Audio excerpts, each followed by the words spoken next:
بسم اللہ الرحمن الرحیم۔ رسول اللہ صلی اللہ علیہ وسلم نے ارشاد فرمایا، ان من افضل ایامکم یوم الجمعہ فاکثروا علی الصلاة فیہ فاکثروا من الصلاة فیہ۔ فرمایا تمہارے دنوں میں سب سے بہترین دن جمعہ کا دن ہے، اس لیے اس دن مجھ پہ کثرت سے درود پڑھا کرو۔ فَإِنَّ صَلَاتَكُمْ مَعْرُوضَةٌ عَلَيَّ، اس لیے کہ تمہارا درود مجھ تک پہنچایا جاتا ہے۔ صحابی نے پوچھا، یا رسول اللہ کیف تعرض علیک صلاتنا وقد ارمت، ہمارا درود آپ تک کیسے پہنچایا جائے گا جبکہ آپ جب دنیا سے جائیں گے، قبر میں جسم آپ کا ختم ہو جائے گا، تو ہمارا درود آپ تک کیسے پہنچے گا؟ تو آپ صلی اللہ علیہ وسلم نے فرمایا، ان اللہ حرم علی الارض اجساد الانبیاء، اللہ تعالیٰ نے پیغمبروں کے جسموں پر زمین پر پیغمبروں کے جسموں کو حرام کر دیا۔ زمین کسی پیغمبر کے جسم کو کبھی ختم نہیں کرتی۔ تو یہ بھی امت کا اجماعی عقیدہ ہے کہ جتنے بھی انبیاء ہیں ان کے جسم بالکل سلامت رہتے ہیں۔ شہداء میں تو یہ بہت زیادہ مشاہدہ ہوتا ہے، بہت سارے شہداء کے جسم سلامت رہتے ہیں۔ تو ایک اور حدیث میں آپ صلی اللہ علیہ وسلم نے فرمایا، من صلی علیہ صلاۃ صلی اللہ بہا عشرہ، جس نے مجھ پر ایک دفعہ درود بھیجا۔ درود کہتے ہیں نبی صلی اللہ علیہ وسلم کے لیے اللہ تعالیٰ سے خصوصی رحمت کی دعا کرنا۔ ایک ہوتا ہے عام دعا، کسی کے لیے بھی رحمت، صلات کہتے ہیں خصوصی رحمت جو اللہ اپنے خاص بندوں پہ کرتا ہے۔ اس لیے صلات کا جو لفظ ہے نا، یہ درود اور صلات یہ پیغمبر کے علاوہ کسی کے لیے جائز نہیں ہے، کیونکہ یہ صلات خاص کس کے خاصہ ہے؟ یہ پیغمبروں کا۔ اس لیے ہم اللہم صلی علی محمد تو کہہ سکتے ہیں، لیکن یوں نہیں کہہ سکتے اللہم صلی علی فلان۔ تو وہ صلی جو ہے نا، صلات، یہ خاص قسم کی رحمتیں ہوتی ہیں جو اللہ پیغمبروں پر بھیجتے ہیں۔ تبھی قرآن میں آتا ہے اولئک علیہم صلوات من ربہم ورحمہ، کہ جو لوگ صبر کرتے ہیں ان پر اللہ کی خصوصی رحمتیں بھی ہیں اور رحمت بھی ہے۔ تو پتہ چلا صلات اور رحمت میں فرق ہے۔ صلات اعلیٰ قسم کی رحمتوں کو کہتے ہیں۔ تو آپ صلی اللہ علیہ وسلم نے فرمایا، جس نے میرے لیے ایک مرتبہ رحمت کی دعا کی، درود شریف پڑھا میرے لیے، تو اللہ اس پر 10 رحمتیں بھیجتے ہیں۔ اور جمعہ کے دن زیادہ فضیلت ہے درود شریف پڑھنے کی۔ البتہ یہ جو جمعہ کے دن میں حدیث مشہور ہے کہ 80 سال کے گناہ معاف ہوتے ہیں جمعہ کے دن درود پڑھنے سے، یہ حدیث سند کے لحاظ سے کمزور ہے۔ لیکن یہ جو میں نے حدیث پڑھی کہ جمعہ کا دن سب سے بہتر دن ہے، فَأَكْثِرُوا عَلَيَّ مِنَ الصَّلَاةِ فِيهِ، لہذا اس دن مجھ پہ کثرت سے درود پڑھا کرو، یہ بالکل صحیح حدیث ہے۔ تو جمعہ کے دن درود شریف کی اضافی فضیلت ہے۔ آج چونکہ جمعہ کا دن ہے تو اس لیے میں نے کہا کہ اس بارے میں تھوڑی سی بات کروں۔ ایک اور حدیث میں آتا ہے، رسول اللہ صلی اللہ علیہ وسلم نے فرمایا، لا تجعلوا قبری عیدا وصلوا علی فإن صلاتکم تبلغنی حیث کنتم۔ فرمایا میری قبر کو عیدگاہ نہ بناؤ، جیسے میلوں کی جگہ ہوتی ہے نا، میلے ٹھیلے، عید پہ جب سب لوگ جمع ہو کے خوشیاں مناتے ہیں، تو جیسے مزاروں پہ ہوتا ہے نا، قوالیاں ہو رہی ہیں اور یہ میلے ٹھیلے ہو رہے ہیں، آج کل دیکھا ہے۔ تو پہلے زمانے میں بھی جب کوئی نیک آدمی دنیا سے جاتا تھا تو لوگ اس کی قبر پہ دھرنے مار کے بیٹھ جاتے تھے، اور وہ مجاور اور یہ سب جو ہمارے یہاں ہوتا ہے۔ تو آپ صلی اللہ علیہ وسلم نے منع کیا کہ میری قبر کے ساتھ یہ کچھ مت کرو، البتہ مجھ پہ درود پڑھا کرو، اور فرمایا کہ تم جہاں سے بھی درود پڑھو گے یہ مجھ تک پہنچے گا۔ ایک اور حدیث میں رسول اللہ صلی اللہ علیہ وسلم نے فرمایا، ما من احد یسلم علی الا رد اللہ علی روحی فارد علیہ، کہ جب بھی کوئی مجھ پر سلام بھیجتا ہے اللہ میری روح کو میرے جسم میں لوٹاتے ہیں اور میں اس کے سلام کا جواب دیتا ہوں۔ اب یہ کیسے ہوتا ہے؟ چونکہ یہ برزخی زندگی میں ہے، لہذا اس کی کیفیات میں اور گہرائی میں جانے کی اجازت نہیں ہے۔ جیسے اللہ بہتر سمجھتے ہیں یہ ہوتا ہے، اس کی حقیقت کا ہمیں علم پوری طرح نہیں ہے، برزخی زندگی ہے۔ اور حدیث میں آتا ہے رسول اللہ صلی اللہ علیہ وسلم نے فرمایا کہ رغم انف رجل ذکرت عنده فلم يصلی علی، اس شخص کی ناک خاک آلودہ ہو جائے جس کے سامنے میرا نام لیا جائے، میرا تذکرہ ہو اور وہ مجھ پہ درود نہ پڑے۔ ایک اور حدیث میں آپ صلی اللہ علیہ وسلم نے فرمایا البخیل من ذکرت عنده فلم يصلی علی، وہ شخص کنجوس ہے، بخیل ہے جس کے سامنے میرا نام آئے اور مجھ پہ درود نہ پڑے۔ یعنی اتنی بڑی شخصیت اور اتنے بڑے محسن اعظم کا تذکرہ آ رہا ہے اور اس کی زبان سے دعا بھی نہیں نکلتی، تو اس سے بڑا کنجوس دنیا میں کون ہو سکتا ہے۔ ایک اور حدیث میں آپ صلی اللہ علیہ وسلم نے ایک شخص کو دعا مانگتے ہوئے دیکھا جس نے درود شریف پڑھے بغیر دعا شروع کر دی، تو آپ صلی اللہ علیہ وسلم نے فرمایا اس نے دعا میں جلدی کی ہے۔ پھر فرمایا تم میں سے جب کسی شخص کو دعا مانگنی ہو تو پہلے اللہ کی حمد و ثنا پڑھے، پھر مجھ پر درود بھیجے۔ قرآن مجید میں بھی اللہ نے حکم دیا ان اللہ وملائکتہ یصلون علی النبی، کہ اللہ اور اس کے فرشتے، اللہ بھی رحمت بھیجتے ہیں اور فرشتے بھی رحمت کی دعا کرتے ہیں۔ یا ایھا الذین آمنوا صلوا علیہ وسلموا تسلیما، اے ایمان والو تم بھی محمد صلی اللہ علیہ وسلم پر درود بھیجا کرو اور سلام بھیجا کرو۔ درود اور سلام میں فرق یہ ہے کہ درود اللہ کی رحمت اور سلامت کہتے ہیں کہ ہر برائی سے، ہر مشکل سے، ہر مصیبت سے بچائیں۔ تو کمال جبھی ہوتا ہے جب اللہ ہر شر سے بچا لیں اور اضافی رحمتیں بھی بھیجیں۔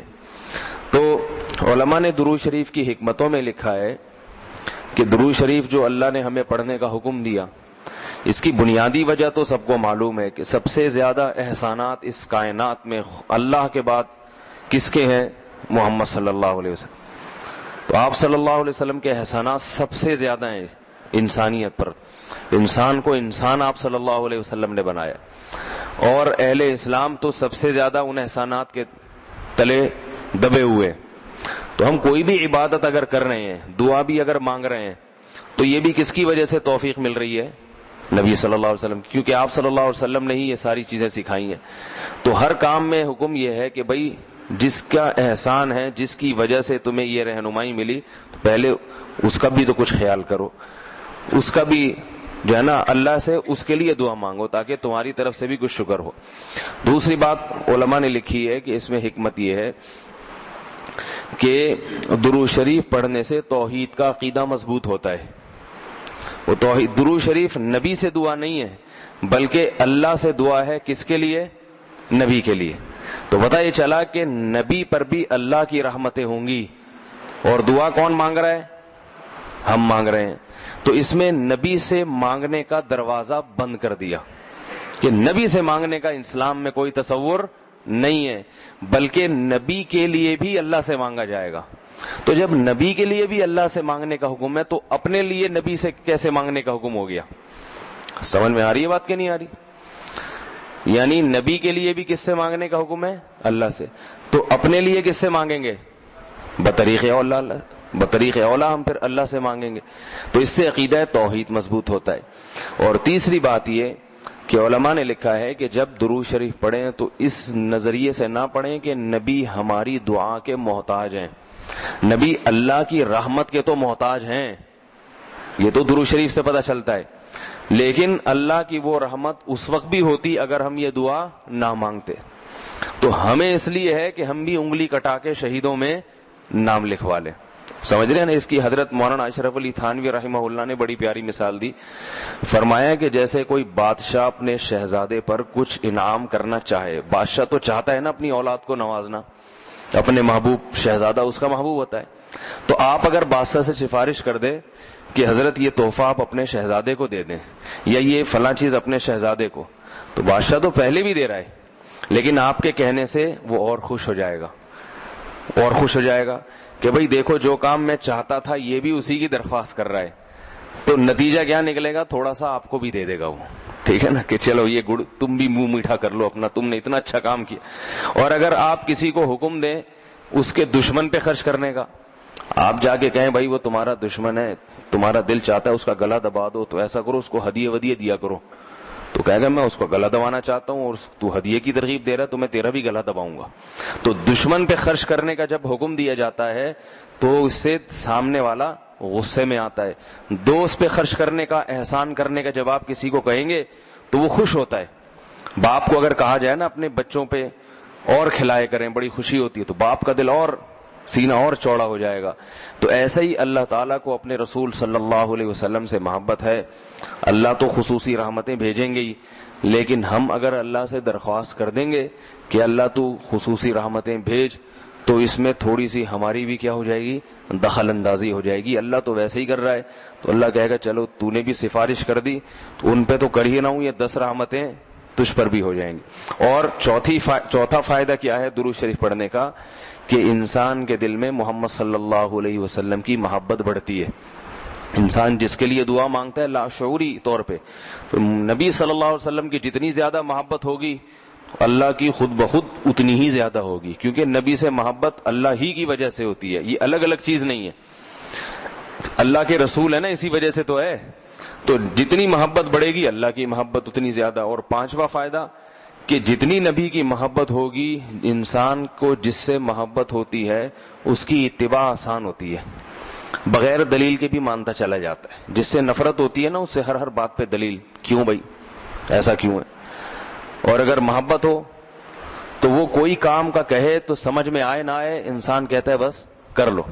صحابہ کرام کی محبت کے جو واقعات ہیں, حضرت انس رضی اللہ تعالی عنہ جب بھی کھانا پکتا تھا, اگر اس میں لوکی یا کدو پکتا تو کدو کے ٹکڑے تلاش کر کر کے کھاتے تھے. لوگوں نے پوچھا کیوں بھائی, فرماتے ہیں کہ میں نے رسول اللہ صلی اللہ علیہ وسلم کو دیکھا ہے کہ کدو شوق سے کھاتے تھے آپ. تو نبی سے محبت تھی, کدو سے محبت ہو گئی. حالانکہ یہ شریعت کا حکم نہیں ہے لوکی اور کدو سے محبت کرو, یہ تو اپنی انسان کی اپنی رغبت ہوتی ہے, کسی کو کسی چیز سے, کسی کو کسی چیز سے. لیکن عشق کی انتہا ہوتی ہے تو انسان کو محبوب چیزوں سے بھی ہو جاتی ہے. تو ہمیں بھی اگر نبی صلی اللہ علیہ وسلم سے محبت ہوگی صلی اللہ علیہ وسلم, تو اگر کدو سے نہ بھی ہو تو کوئی اتنا مسئلہ نہیں ہے, لیکن فرائض واجبات سے تو ہو جائے گی نا, جو شریعت میں ضروری ہیں, جن کی آپ صلی اللہ علیہ وسلم نے بہت تاکید کی ہے, تو ان سے تو ہوگی نا کم از کم. محبت نہیں ہے تو ہر وقت بیٹھ کے لوجی کی تلاش, داڑھی تک نہیں رکھے گا.